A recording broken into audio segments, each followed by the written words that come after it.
안녕하세요. 오스킨 성형외과 이태근 대표원장입니다.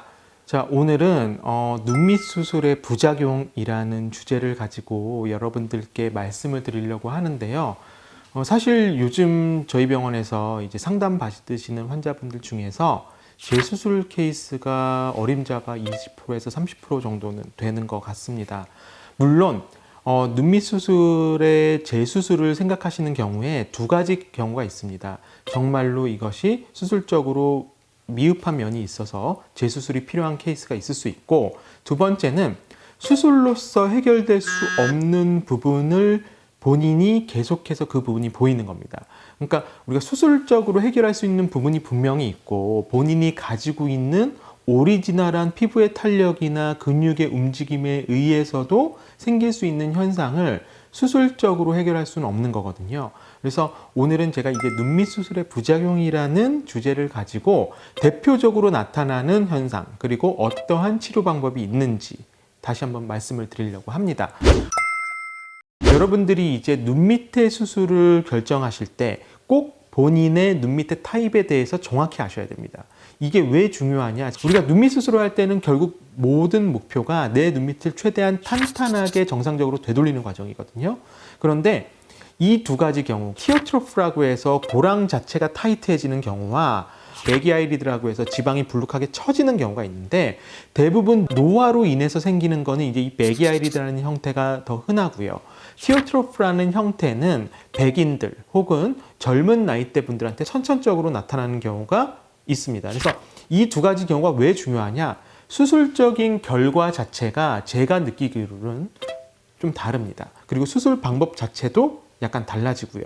그래서 내가 티어트로프 타입인지, 그러니까 내가 문제가 지방을 둘러싸는 막이 약해져서 지방이 앞으로 나온 건지, 혹은 지방은 나오지 않고 지방의 레벨 자체는 크게 문제가 없으나 이 눈밑 고랑 인대라고 하는 이 눈밑 고랑 부분이 파이면서 상대적으로 지방과 근육이 앞으로 나와 보이는 건지, 이거를 꼭 감별을 잘 하셔야 됩니다.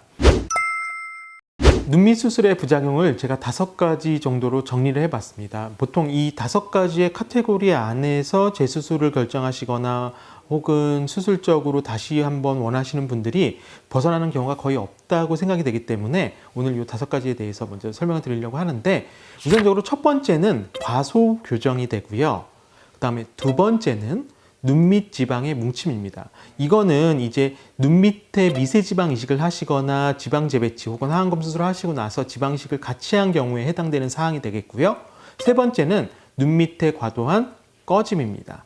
자, 네 번째는 근육의 재교정, 그리고 5번째는 일어나서는 안 되는 일이기도 하죠. 눈꺼풀 뒤집힘 현상, 결국 에트로피온이라고 우리가 표현을 합니다.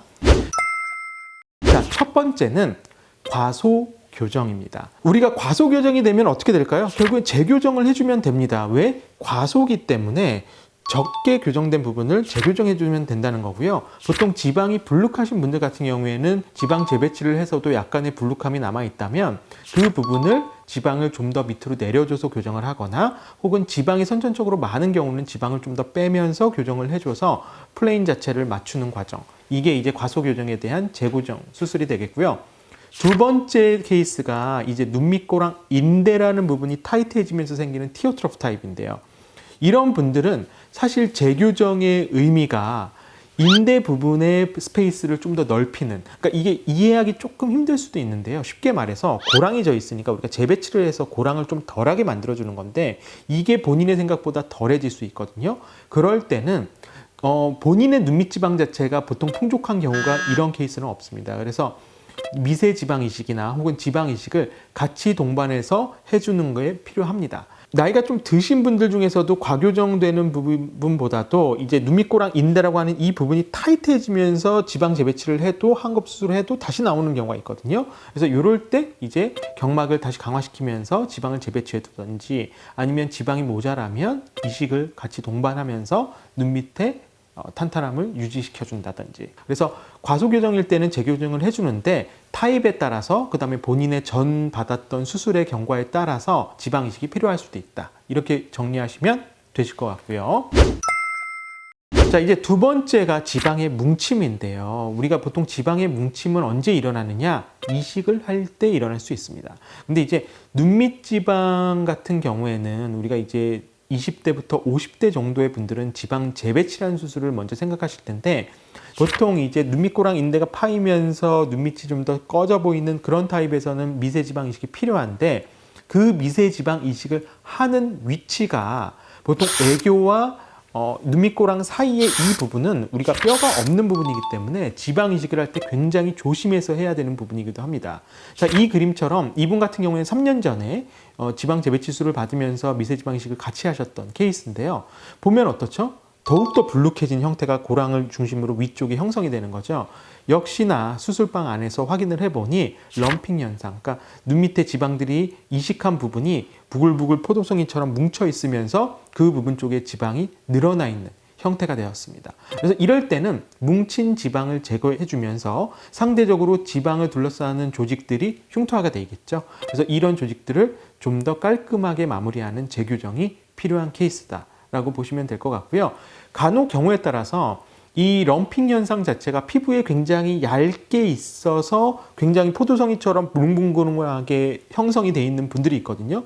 이런 분들은 사실은 교정하기 힘든 경우도 있을 수 있습니다. 그래서 제가 한 달 전에도 그런 경우가 벌써 2케이스인데요.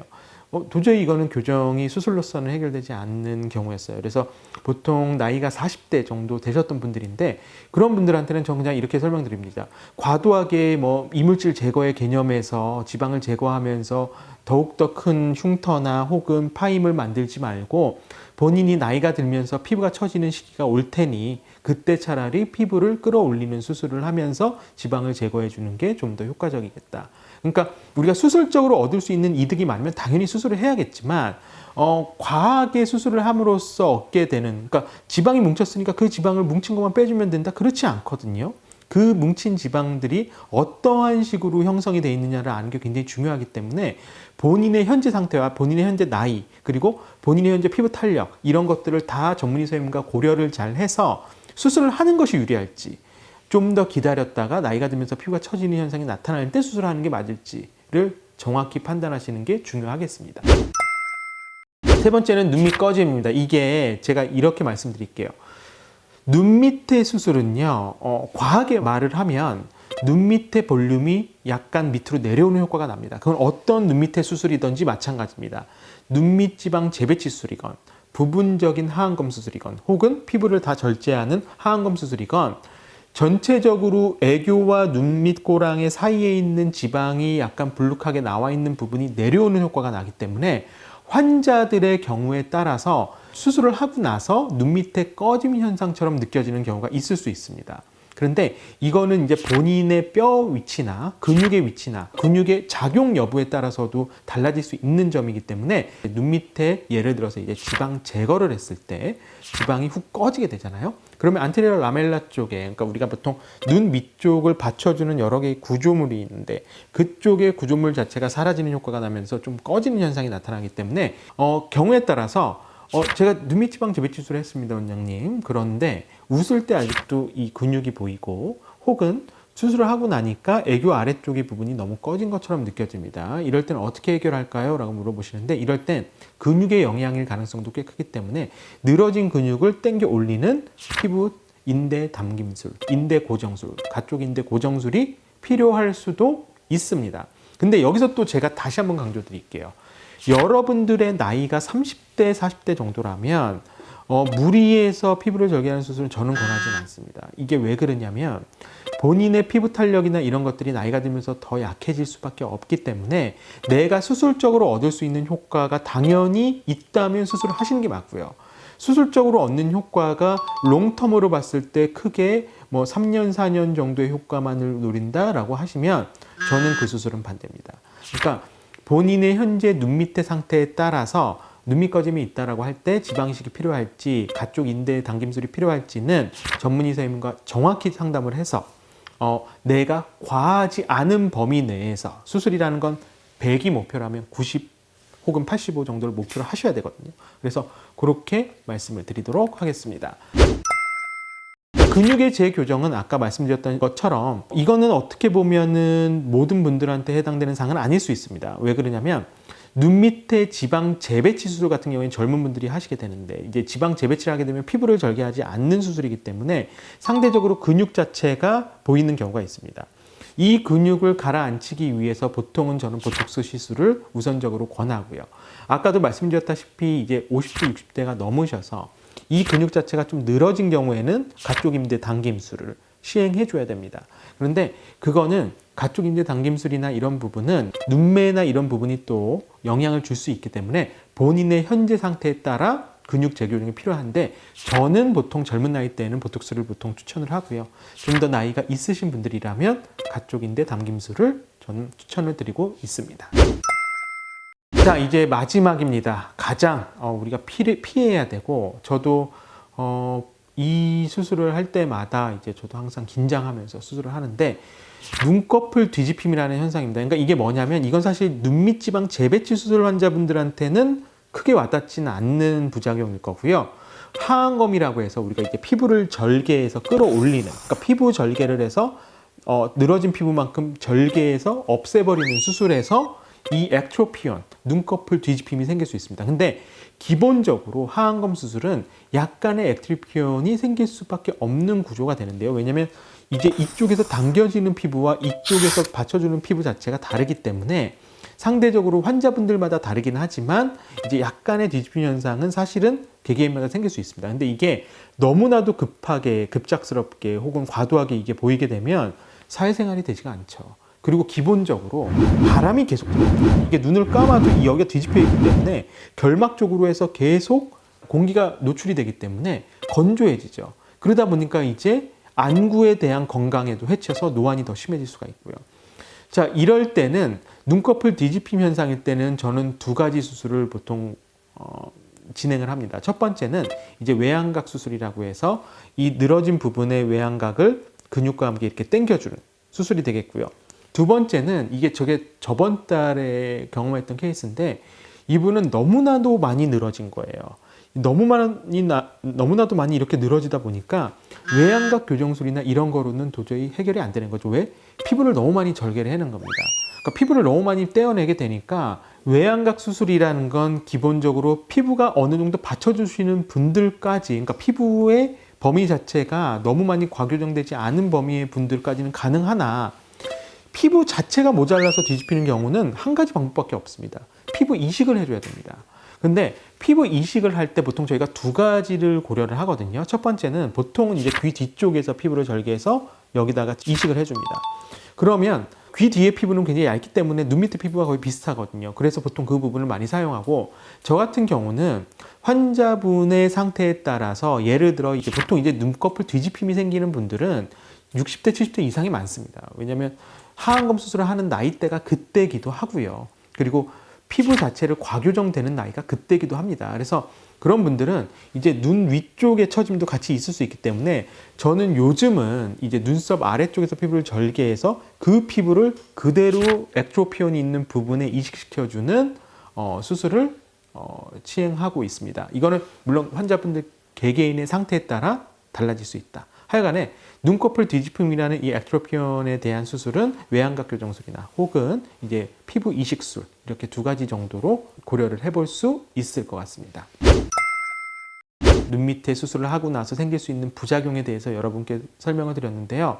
우리가 수술이라는 거는 부작용을 생각하고 수술하시는 분은 아무도 없을 겁니다. 그리고 저는 이거는 자신 있게 말씀드리고 싶습니다.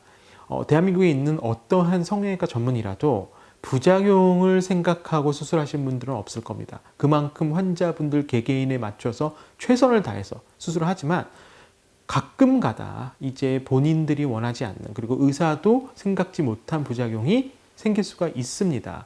그리고 그것이 생겼을 때 결국에 원인을 정확히 파악하고 정확한 솔루션을 찾아내는 것이 의사라고 저는 생각을 합니다. 여러분들께 항상 강조해서 말씀드리고 싶은 건 우리가 수술이라는 건 100이 가장 완벽한 효과라면 항상 85에서 90을 목표로 하십시오. 100에서 110으로 넘어가게 되면 그때부터는 사실 되돌릴 수가 없는 부작용으로 넘어가게 됩니다.